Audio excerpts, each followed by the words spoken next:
Compare to బయట ఇప్పుడు recession ఉంది మనకి, దానివల్ల చాలా మంది ఇబ్బంది పడుతున్నారు. ఇప్పుడు బయట ఇన్స్టిట్యూట్ లో వాళ్ళని చూసినా కూడా నాకంటే ముందు జాయిన్ అయిన వాళ్ళు సంవత్సరం నుండి జాయిన్ అయిన వాళ్ళు ఉన్నారు. వాళ్ళకి రాని జాబ్ నాకు ఎందుకు వచ్చిందని, ఇక్కడ ఇన్స్టిట్యూట్ లో బాగుంది, మనకు సపోర్ట్ ఉంది, మనం నేర్చుకోగలుగుతున్నాం. ఇక్కడ వీళ్ళు నానేటి వాళ్ళకి చాలా సపోర్ట్ చేస్తున్నారు. అందుకనే నేను వాళ్ళు చెప్పడం వల్ల నేర్చుకోవడం వల్ల ఇంత తొందర ప్లేస్ అయినా. నేను 10th కోర్స్ లో జాయిన్ కాకముందు ఒక 2-3 ఇన్స్టిట్యూట్ల గురించి సెర్చ్ చేసిన తర్వాత నేను సెర్చ్ చేసిన దాంట్లో ఆన్లైన్ లో ఉన్నాయి, ఆఫ్లైన్ లో ఉన్నాయి. ఆన్లైన్ కి వచ్చేసరికి నాకు నాన్ ఐటీ బ్యాక్గ్రౌండ్ కాబట్టి నాకు ఆన్లైన్ లో ఉంటే నాకు పక్కన ఎవరు ఉండి చెప్పే వాళ్ళు ఉంటారు, వాళ్ళు ఎక్కడో ఆన్లైన్ లో ఉండి చెప్తారు, క్లాసులు చెప్తారు, మనకి అర్థం కాదనే ఉద్దేశం పోతే ఆఫ్లైన్ కోసం చూసిన తర్వాత ఇక్కడికి వచ్చిన తర్వాత నేను ఇన్స్టిట్యూట్ గురించి సెర్చ్ చేస్తే ఈ ఇన్స్టిట్యూట్ బెస్ట్ అని చెప్పి ఈ ఇన్స్టిట్యూట్ సజెస్ట్ చేసినారు. మళ్ళీ ఇక్కడ వచ్చి డెమో అయిన తర్వాత ప్రీవియస్ స్టూడెంట్స్ ఉంటారు వాళ్ళతో బయటికి వెళ్ళి పర్సనల్ గా మాట్లాడిన తర్వాత నాకు ట్రస్ట్ వచ్చింది. బేసికల్ గా నాకు నాన్ ఐటీ బ్యాక్గ్రౌండ్, మధ్యలో కెరీర్ గ్యాప్ ఉంది. దాని గురించి నేను వీళ్ళతో డిస్కస్ చేసిన తర్వాత వాళ్ళు ఇచ్చే హోప్ నాకు అనిపించింది, ఓకే ట్రస్ట్ అనిపించి నేను వీళ్ళతో మాట్లాడిన తర్వాత నాకు నమ్మాలనిపించింది. నా పేరు కార్తిక్, మా ఊరు కరీంనగర్ డిస్ట్రిక్ట్ సుందరగిరి విలేజ్. నేను డిప్లొమా మైనింగ్ చేశాను. 2018లో డిప్లొమా కంప్లీట్ అయింది. డిప్లొమా కంప్లీట్ అయిన తర్వాత నేను బీటెక్ జాయిన్ అయ్యేదని ఇంట్రెస్ట్ ఉన్న ఫైనాన్షియల్ ఇష్యూస్ వల్ల నేను బీటెక్ చేయలేకపోయినా. తర్వాత నేను నా కోర్ సైడ్ జాబ్ లో జాయిన్ అయ్యా 2019లో. నేను ఫైనాన్షియల్ గా కొంచెం స్ట్రాంగ్ అయిన తర్వాత నేను 2021లో బీటెక్ జాయిన్ అయినా. జాబ్ చేస్తా, అటు డబ్బులు ఫీజు కట్టుకుంటా మైనింగ్ లోనే జాయిన్ అయిన తర్వాత నాకు మధ్యలో హెల్త్ ఇష్యూస్ వచ్చినాయి. హెల్త్ ఇష్యూస్ వల్ల నేను వేరే ఫీల్డ్ షిఫ్ట్ అయిదాం అనుకున్నా. 10th కోర్స్ నాకు ఫస్ట్ నేను వేరే ఇన్స్టిట్యూట్ సెర్చ్ చేసిన తర్వాత నాకు ఇందులో వేరే ఫ్రెండ్ ఒక అతను యూట్యూబ్లో చూసి నాకు చెప్పిండు, ఇది ఒకసారి చూడను అని చెప్పి నాకు వీడియో షేర్ చేస్తే ఇన్స్టాగ్రామ్లో యూట్యూబ్లో దీని గురించి సెర్చ్ చేసిన తర్వాత కాల్ చేసి మాట్లాడినా. నాకు ఫుల్ ఇన్ఫర్మేషన్ 10th కోర్స్ ఎట్లా ఉంటుంది అని చెప్పినారు. ఒకసారి రమ్మన్న ఇన్స్టిట్యూట్కి వచ్చి కలవండి, కలిసిన తర్వాత మాట్లాడని చెప్పిన తర్వాత ఇక్కడికి వచ్చి ఇక్కడ కన్సల్ట్ అయ్యాను. ఫ్యాక్ట్ ఏంటంటే నాకు అసలు కోడింగ్ ఎట్లా ఉంటుంది తెలియదు. అసలు ఐటీ గురించి ఏం తెలియదు. నార్మల్గా ల్యాప్టాప్ బేసిక్స్ ఎట్లా వాడాలో కూడా తెలియదు నాకు.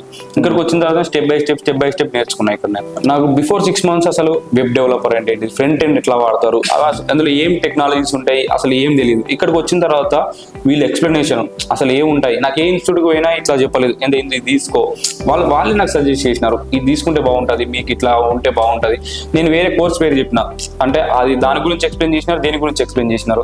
కావాలంటే మీరు తీసుకోండి, మాకు ఇబ్బంది లేదు, కాకపోతే దీనివల్ల బెనిఫిట్స్ ఏందని చెప్పి నాకు వాళ్ళు ఎక్స్ప్లెయిన్ చేయడం వల్ల ఫ్రంట్ ఎండ్ లో జాయిన్ అయ్యాను. కరికులం గురించి మాట్లాడుకుంటే 10th కోర్స్ లో కరికులం చాలా బాగుంటుంది. అంటే వాళ్ళు ఎట్లా చెప్తారంటే బేసిక్స్, అంటే దేనిపైన డిపెండ్ అయితే ఫస్ట్ HTML తర్వాత CSS, HTML తర్వాత మనకి CSS నేర్చుకుంటే ఇది అర్థమైపోతుంది. తర్వాత జావా స్క్రిప్ట్ మనం నేర్చుకున్నామంటే రియాక్ట్ లో మొత్తం జావా స్క్రిప్ట్ బేసిస్ ఉంటాయి మనకు. దాని తర్వాత మనం ఈజీగా నేర్చుకోగలుగుతాం రియాక్ట్ తర్వాత నోట్ చేసి నేర్పిస్తారు మనకి. నోట్ చేసి అంతా మనకి జావా స్క్రిప్ట్ పైన బేస్ అయి ఉంటుంది. మనం ఆల్రెడీ నేర్చుకుంది ఇక్కడ తీసుకొచ్చి కొంచెం ఇంప్లిమెంట్ చేయడం కాబట్టి మనకు చాలా ఈజీగా ఉంటుంది. నేర్చుకోవడానికైనా ప్రాక్టీస్ చేసుకోవడానికైనా ఈ కరికులం చాలా యూజ్ అవుతుంది మనకి. నేను అంటే ఏరే ఇన్స్టిట్యూట్ కి జాయిన్ అయ్యాను. డెమో క్లాస్ లో వాళ్ళు నాకు చెప్పింది ఏంటంటే మీకు జాబ్ గ్యారంటీ అది ఇది అన్ని ఏవేవో మీకు ఖచ్చితంగా 100% జాబ్ షూరిటీ అది ఇచ్చినారు. నేను ఈ 10th కోర్స్కి వచ్చేసరికి నాకు చెప్పింది ఏంటంటే మేము 100% పుష్ చేస్తాం, మీరు నేర్చుకోండి, కష్టపడండి, జాబ్ గ్యారంటీ మాదని చెప్పినారు. ఇప్పుడు 10th కోర్స్ లో ప్లేస్మెంట్ టీమ్ ఎట్లా ఉంటుంది అంటే నీకు జాబ్ వచ్చే వరకు పుష్ చేస్తా ఉన్నారు. ఎట్లా అంటే ఎగ్జాంపుల్ నన్నే తీసుకోండి. ఇప్పుడు నేను నాకు 5 లైవ్ ఇంటర్వ్యూకి అటెండ్ అయినా, 3 రిజెక్ట్ అయినా, 4వ 5వది క్రాక్ చేసిన. ఈవెన్ నేను క్రాక్ చేసినాక కూడా నాకు బెస్ట్ ప్యాకేజ్ 6 LP ఒకటి వచ్చింది, 3.5 బెస్ట్ ప్యాకేజ్ వచ్చిన, బెస్ట్ కంపెనీస్ వచ్చినా కూడా వాళ్ళు నీకు నచ్చకపోతే ఇంకా షేర్ చేస్తామని చెప్పి ఈవెన్ నన్ను 2-3 కంపెనీలకు షేర్ చేసినారు. ఈవెన్ జాబ్ ఆఫర్ లెటర్ వచ్చినా కూడా నన్ను ప్లేస్మెంట్ టీం వాళ్ళు పుష్ చేసినారు. ఇక్కడ నాకేం దొరికిందంటే ఇక్కడ సపరేట్ గా రోజు మనకి కమ్యూనికేషన్ సెషన్స్ ఉంటాయి. మళ్ళీ ఇంకా నా మీద ఇక్కడ స్పెషల్ కేర్ దొరికింది నాకు. ఎందుకంటే మా ప్రాజెక్ట్ మేనేజర్ తెలుసు నేను తెలుగు మీడియం బ్యాక్గ్రౌండ్ అని చెప్పి నేను పర్సనల్ గా రిక్వెస్ట్ చేసుకుంటే వాళ్ళని ఇంకా ఎక్కువ సెషన్స్ అటెండ్ చేయడం, వాళ్ళని పర్సనల్ కూర్చోబెట్టి మాట్లాడిపియడం, అట్లా నాకు చాలా హెల్ప్ అయింది. ఇప్పుడు 10th కోర్స్ లో మార్క్స్ అనేది ఎవ్రీ లాంగ్వేజ్ మన HTML కంప్లీట్ చేసుకున్నాక, CSS కంప్లీట్ చేసుకున్నాక ఎవ్రీ మనకు 2 weeks 3 weeks ఒకసారి మార్క్స్ ఉంటాయి. నా పర్సనల్గా నేను ఫేస్ చేసినట్టే నాకు మార్క్స్ చాలా హెల్ప్ అయినాయి. ఎందుకంటే మ్యాక్సిమం నేను ఇక్కడ మార్క్స్లో ఫేస్ చేసినాయి, బయట ఇంటర్వ్యూలో కూడా ఫేస్ చేసిన అవే క్వశ్చన్స్. వీళ్ళు మ్యాక్సిమం కవర్ చేసే క్వశ్చన్స్ కూడా ఇంటర్వ్యూలో ఎట్లాంటి క్వశ్చన్స్ అడుగుతారు, ఏదైనా ప్రాబ్లమ్ సాల్వింగ్ కానీ ఏదైనా వీళ్ళు అట్లాంటి కైండ్ ఆఫ్ క్వశ్చన్సే అడుగుతారు. రియల్ టైం ఇంటర్వ్యూ ఎట్లా ఉంటుందో అట్లనే మనల్ని ఇంటర్వ్యూ చేస్తారు. నాకు తెలిసి నాకు అవే మాక్ ఇంటర్వ్యూస్ ప్లేస్ అయినాయి, అందుకే ఇంత తొందరగా ప్లేస్ అయినా. నేను ఓవరాల్గా 6 మార్క్స్ కంప్లీట్ చేసుకున్నా. HTML ఒకటి, CSS ఒకటి, జావాస్క్రిప్ట్ ఒకటి, రియాక్ట్ ఒకటి, Node.js ఒకటి, మళ్ళీ SQL పైన ఒకటి, మళ్ళీ ఓవరాల్గా వీటన్నిటిపైన బేస్ చేసుకొని మళ్ళీ ఒకటి ఇచ్చిన మార్క్ 6 మార్క్స్ కంప్లీట్ చేసుకున్నా. ఎన్ని లైవ్ ఇంటర్వ్యూస్కి వెళ్ళారు? నేను ఇక్కడ వచ్చేసి 5 లైవ్ ఇంటర్వ్యూస్కి వెళ్ళినాను.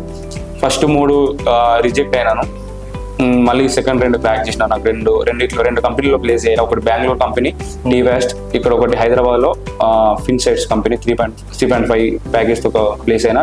అంటే ఇప్పుడు 10,000 కోడర్స్ అని కాకుండా బయట చూసుకున్నా మా చాలా ఫ్రెండ్స్ ఉన్నారు జావా అవి నేర్చుకున్నా కూడా వాళ్ళు ప్లేస్ కాలేకపోతున్నారు. ఇక్కడికి వచ్చి రియాక్ట్ నేర్చుకున్న మా ఫ్రెండ్స్ అందరూ ఈజీగా ప్లేస్ అయిపోతున్నారు. రియాక్ట్ పైన ఓపెనింగ్స్ బాగున్నాయి, దానివల్ల వీళ్ళు ఈజీగా నేను ఈజీగా ప్లేస్ అయిపోయినా. ఓకే.